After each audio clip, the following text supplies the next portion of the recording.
Fit, fearless, and feeling fabulous. That's what we're talking about on today's episode.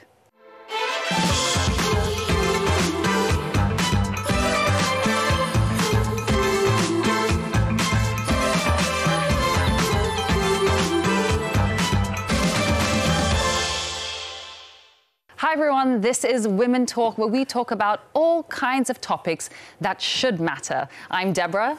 And my name is Thoraya, and today we're going to be speaking about another one of my favorite topics, which is the world of fitness. As you guys know, I'm also a part-time fitness instructor, so I love speaking about wellness, taking care of your body, and what the fitness industry has done to impact our society. And we have two amazing guests joining us here as well. Nova Hall, who is a fitness instructor at Fire Fitness.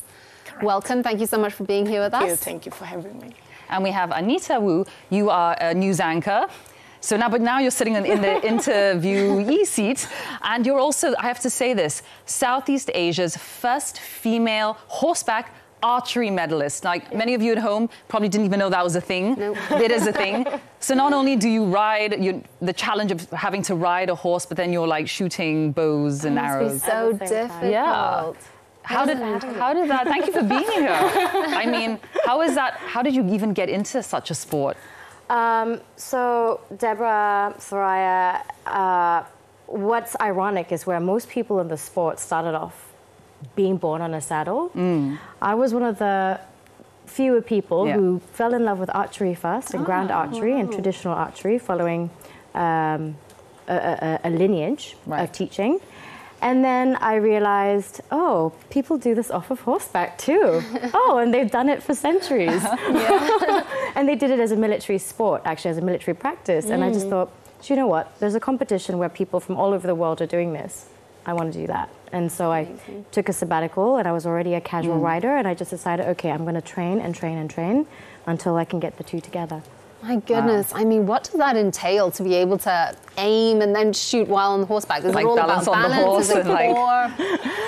Yeah, so a lot of it was, interestingly enough, I had to do a lot of work of both separately, but then a lot of it didn't work if you were just a really good rider or just a really good archer. Do you have to be both? You'd have to find that balance of being both, because once you're on the steed, what you're dealing with is everything goes at lightning speed, right? So when you're on the ground and you're shooting, it's a very different skill set so from when it's galloping, and you have to kind of very quickly also gauge like wind or how far the target is. Wow, so that's next level respect. I ride horses without the archery part, and are you good at challenging enough. she hasn't fallen. Yeah, let's just say I won't be in any competitions anytime soon. I'm retired. I'm retired. And Nova, can you tell us a little bit about your own fitness journey? I mean, you look so amazing. Amazing. I know. I want her muscles. Thank you so much. Actually, it's just unexpected things that happen when we move here. Actually, we've been in Malaysia for almost 8 years now, and then Fire is the first fitness that I joined. So actually it was an incident. So I was at the bands, and then I walk around and I said, wow, these rooms sound so loud. What's in this? In the second floor, right? And as I walk in, of course, after my second baby, I was like, expanded. Too big. Which is normal. Wow, you've had two babies. Yeah. You would never tell. Yeah. I have one teenager and one almost teenager. Wow. Anyway, long story short, as I walk in, I met a person who's so fit and, like, whoa, okay. I said, oh, welcome, blah, blah, blah, blah. And then, come and join us. I said, like, ooh, it's a bit scared, but look at her. And since then, I got hooked. So had you already been doing fitness before that? No, or that first time. It was my first time. And I must say, I'm a Fire product. Yeah. I got this, Wow. You are on fire. The best kind of ambassador. Yeah. And I mean, just sitting here next to you, like, I feel there's these positive vibes and like lots of good stuff coming from you. What is it with being fit, working out, and you have the physical part of it, but there's so many other factors, right, to fitness and body and positivity, feeling good. Yeah. The thing is, I started with no expectation. To be honest, I was like running next to the runners, like a proper athlete. I was that triple size. I was like, damn. Wow. I thought like I was running so fast, for example, small examples. And I said, no, if she can, I can. Yeah. Wow. And That's both of us, yeah. And then probably Deborah knows, because Deborah's trained with us as well. So it's very intimidating, I must say, because you're surrounded by all these fit, strong people. But you know what? When you're surrounded by these people, meaning these places works, right? Yeah. So I said, and this, mama, won't give up, man. And since then, I just keep going, and I feel so good about myself. The energy that's so addicted. Yeah. So addicted. And then, especially when it comes to you are a mother of two, you have one big baby at home, all the school thing is, you know, and in the same time you have to, you know, look after yourself.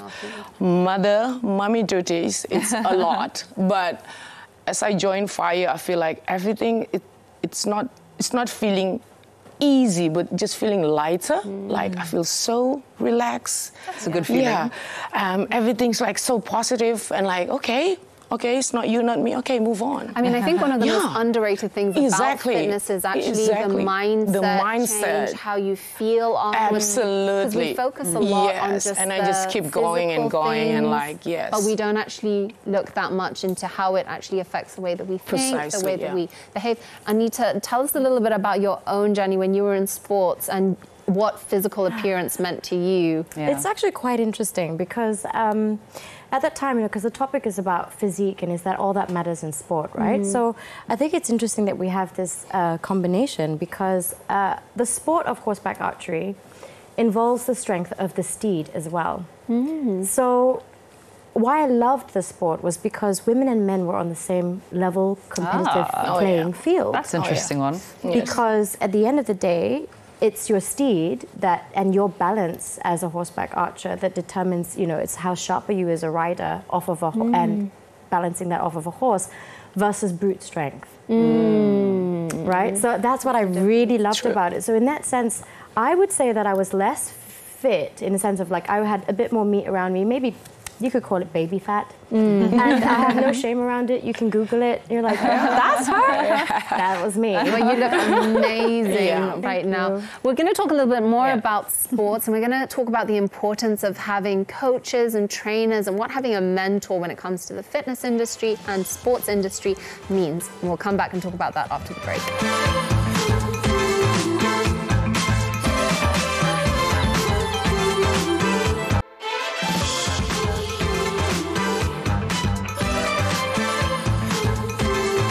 Welcome back to the show where we're speaking about physique and fitness, all in the world of sports and the fitness industry. And we're speaking now about trainers and coaches. And Anita, I wanted to ask you, you've been in the world of sports, you've had a successful career. What is it like, or how important is it to have trainers and coaches to be able to get you to where you want to go? Definitely important. Like I would say that a coach, it very much like how you go for therapy for your mind. They're able to spot things that you're not able to see about your own game, about your own outlook, about your own attitude in the game, and obviously experience. So in my case, it was a very new sport, so I didn't have the privilege of having a suite of different coaches or a very high-level coach. And because I technically was one of the first pioneers as well of the sport in Malaysia, we didn't really have much to work with. So it was my ground archery trainer who also went through horseback archery training in South Korea, who basically we had to pick up from the coaches in South Korea and then grow on that here. Wow. And also because it's when it comes to riding especially, it's tricky because you need to be highly certified before you can even coach someone. I mean, it's dangerous. It's highly dangerous, as you know, Deborah, you're a rider too. So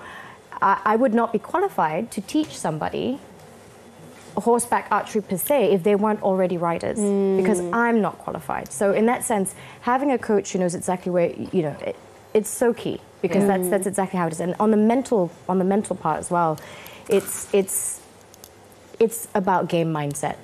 And for me, the only times that I could win medals was really because I was in the right mindset. Right. I mean, mental strength is like, I think that's half the battle won you know what I mean? Yeah. Nova, for you, you started off, like you said, your journey was not many years ago when you came in, walked into this gym and you were like, I want to be this, right? But now you've transitioned to also becoming a coach. Now you're a trainer, and you've got all you've got all your students and ladies who really look up to you. How does that feel, and what has that done for you? And why is having a coach or trainer important? Speaking based on experience, I must say, I'm so blessed to have a very motivating and inspiring mentors and trainers at FIRE.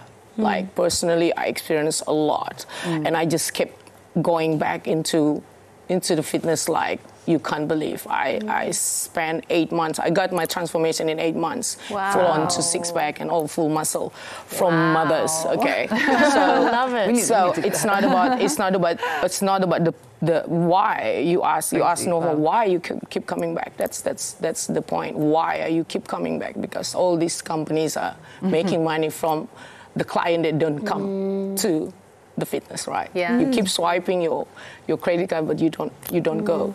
So I must say it's really important to have inspiring and motivating and then good vibes and energy kind of trainers, because that's how to keep you going. And I'm not only get my personal goals, but now You inspire others and have a career in fitness. Yeah. Yeah, how important, or what do you think are the most important characteristics or qualities that you should look for in a trainer, or that you should be as a trainer? As a trainer, you have to believe yourself, because you cannot hope that they will believe in you, but you can't believe yourself. You don't believe in yourself, because as a trainer, they will look up to you, and you have to be brave enough to share your hard experience and then journey like that. So it starts from you first. Yeah. Yeah. It's as simple as that. I think as much as you, as a trainer, you believe in yourself, you also have to believe in your product. It's how you move people right now, Absolutely, right? Yeah. And for me, it's also looking for someone who is continuously learning. So for me, in that sense, don't also be afraid to change coaches or trainers if it's not working for you. Yeah. Because for me, they have had their experience. It might work for a certain time. It may not work for the next phase. So it's really about seeing how that feels. It is a relationship. It is something that you know where you've plateaued. Yes. Or where you feel there's more room to grow. Yeah. And I like referring to people who are themselves continuously learning, or also able to adapt. That's life, right? Yeah. I mean, aren't these ladies just so inspirational? I'm just sitting here listening. I could listen all night long, but we're going to take a quick break. We'll see you after this.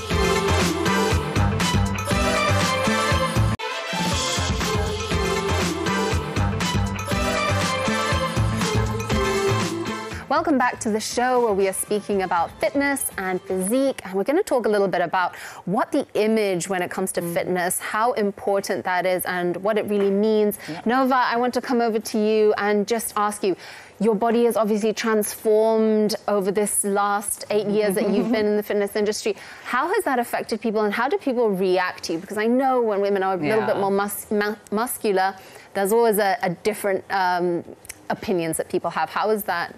How have you seen that? To be honest, it's kind of normal when it comes to fitness. When people judge you like you're so muscular, you're manly, you're so form, you're so toned, you're so, you look so good. Yeah, skinny, you're so big, you're so, everything. But you know what? It doesn't matter.